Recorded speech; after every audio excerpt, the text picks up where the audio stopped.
नमस्कार, आप सभी का स्वागत है मेरे YouTube चैनल पे। पिछले 3 एपिसोड में मैंने आपको शास्त्रीय हिंदी, बोलचाल की हिंदी, तकनीकी हिंदी और प्रयोजनमूलक का अर्थ बताया।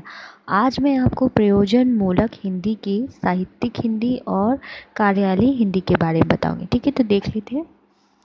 साहित्यिक हिंदी क्या होता है? साहित्य की जो भाषा होती है वो बहुत ही शिष्ट होती है ना। आपने देखा होगा बहुत ही उसमें शिष्टाचार होता है साहित्य की भाषा में। ठीक है, सेकंड आते हैं, व्याकरण के नियमों में निबद्ध होती है, यानी कि व्याकरण के नियमों से वो बंधा हुआ होता है। क्या? साहित्य की भाषा, है ना। अब थर्ड देख लेते हैं, साहित्यिक भाषा अलंकारिक होती है। आपने देखा होगा, पढ़ा भी होगा कि बहुत सारे अलंकारों का यूज़ होता है साहित्य में।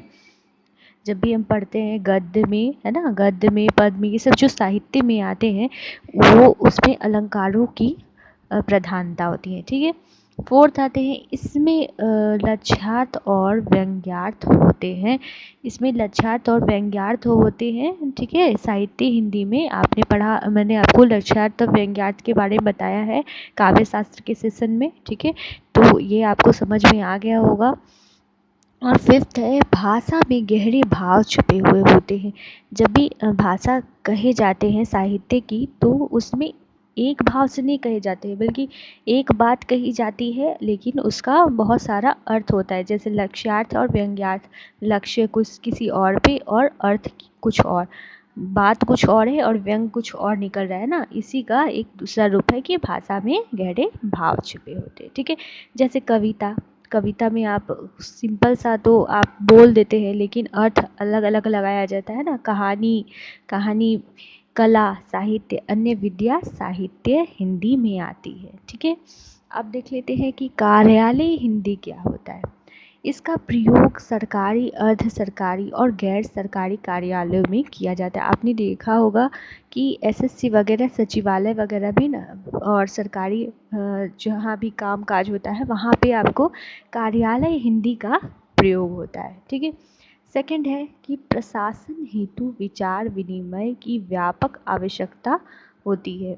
जो भी आप गवर्नमेंट से जुड़ा हुआ कुछ भी आप देखिएगा बातों को, आप वहाँ देखिएगा कि इस कार्यालय हिंदी का ही उपयोग किया जाता है। ठीक है, थर्ड है, कार्यालय हिंदी की प्रवृत्ति तथ्यपरक, निर्वैयक्तिक और वर्णनात्मक होती है। असंदिग्धता एवं अस्पष्टता की होती है। ठीक है, कार्यालय हिंदी का जो प्रवृत्ति है वो तथ्यपूर्ण होना चाहिए।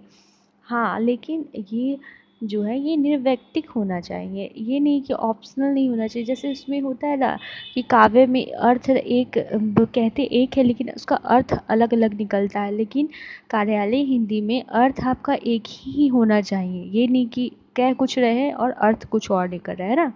और बिल्कुल बोला जो कहा जा रहा है वो एकदम स्पष्ट होना चाहिए। ठीक है, ये कहने का अर्थ है।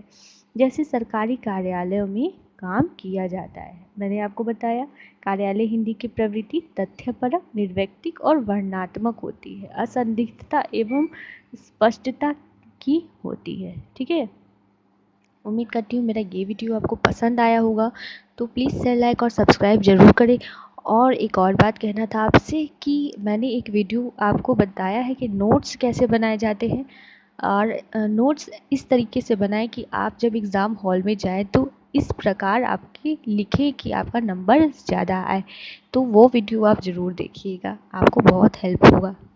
देखने के लिए आपका बहुत बहुत धन्यवाद।